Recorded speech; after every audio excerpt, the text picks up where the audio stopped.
तरी नाही द्यायचा म्हणजे द्यायचा. रात्रीच्या 2 वाजता प्लॅन दिलेले आहे त्यामध्ये सोबत. तर असं आहे, म्हणजे मेहनत घेतल्याशिवाय काही भेटत नाही. बरं मेहनत संपली का? नाही, मेहनत चालूच आहे. आता फक्त तुमच्या पुढं एक हात जोडून विनंती आहे आणि स्ट्रिक्ट बोलणं सुद्धा तुम्ही ऐकून. विनंती अशी आहे की इथून पुढे मला फील्डवर उतरू नका, कारण मेहनत घेतली आहे मी.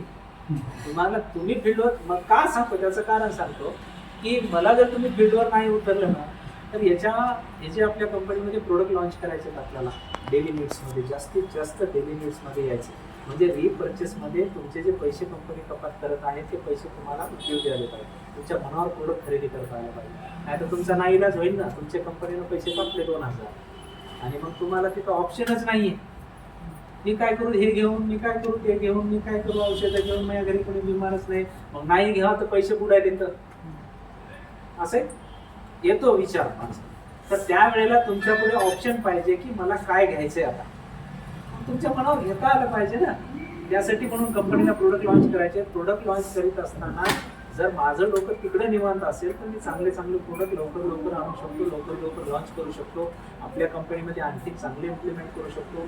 हे पुस्तक आजच्या तारखेत जर ब्रँड दिसत असेल तुम्हाला, तर याच्यापेक्षा आणखी कसं ब्रँड आपलं पुस्तक निघत, प्रॉस्पेक्ट निघेल, याच्यावर डोकं लावू शकतो. बरोबर आहे. त्याच्यानंतर आपली वेबसाईट आणखी लॉन्च करता येईल, चांगल्या पद्धतीने कशी करता येईल ते पण करता येईल. आजच्या तारखेत आपली वेबसाईट खूप छान आहे. फाईल ओपन करून सगळे ना, पाहिली की नाही? पाहिली का? बरं. कॉस्मेटिक प्रोडक्ट पाहायचे म्हणजे कुठे जावं लागतंय? कोणी सांगा पटकन. कॉस्मेटिक प्रोडक्ट पाहायचे मला आपल्या वेबसाईटवर केलं, फक्त कॉस्मेटिकच प्रोडक्ट बघायचे. कुठं जावं लागतंय?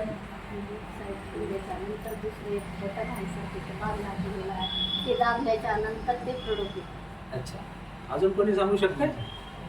ही परिस्थिती आहे. ही आपली परिस्थिती आहे.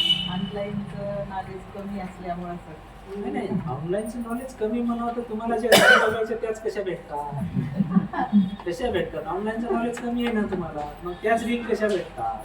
त्याच्यानंतर युट्यूबच बरोबर तेच बरं बघता येते तुम्हाला जे बघायचं ते. असं थोडी बघा, फेसबुक बोलून तेच बघता तुम्ही, व्हॉट्सअपवर तुम्हाला जे बघायचं तेच बघता तुम्ही, स्टेटस कोणाचं पाहायचंय तेच बघता येत नाही तुम्ही. ज्याचं पाहिजे, ज्याच्यावर जळतोय आपण त्याचं तर मुद्दाम पाहतो, यानं काय ठेवलंय बरोबर आहे. तर असं ते बरं आपल्याला ऑनलाईनचं कळतंय. आपल्या कामाचं आपण बघितलं पाहिजे, ज्या क्षेत्रात आपण काम करतोय त्या क्षेत्राबद्दल आपण नॉलेज बघितलं पाहिजे, घेतलं पाहिजे. तर तसं आहे. तर आपली वेबसाईट खोलल्याबरोबर आपण असं स्क्रोल करत गेलो की खाली कॅटेगरी येते. FMCG म्हणून एक कॅटेगरी आहे, डेली नीड्स म्हणून आहे, कॉस्मेटिक म्हणून आहे, आयुर्वेदिक म्हणून आहे, त्याच्यानंतर इलेक्ट्रॉनिक म्हणून आहे. क्लिक केलं की तेच प्रोडक्ट तुम्हाला बघायला मिळतात. तुम्हाला पहिल्यांदा आता पाहिल्या आपल्या वेबसाईटवर प्रोडक्ट दिसतं, तर ते प्रोडक्ट नाही आहेत.